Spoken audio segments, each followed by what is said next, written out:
How's it going, guys? This is what I was working on today. I rearranged, well, I printed a bunch of these holders for these just different electronic components of my drone. And this is supposed to be a little box thing because I need to protect the wires. Every time it lands on its head upside down, it bends the wires. So I still need to print this kind of in a box, but at least for now, these are all mounted on it. Except for the receiver, which I still need to design a little box thing for that. And I also drew it in Fusion 360. It was a good amount of effort and a lot of measuring stuff with my calipers.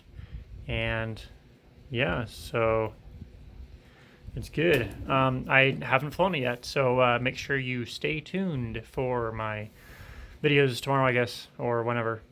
And I will upload a video about it flying and see if my MPU 6050 accelerometer gyroscope thing works better like this, just kind of mounted in the middle. So anyway, thanks you guys so much for watching. I do appreciate it. And leave a thumbs up if you don't mind. It helps me out. And we'll see you in the next video.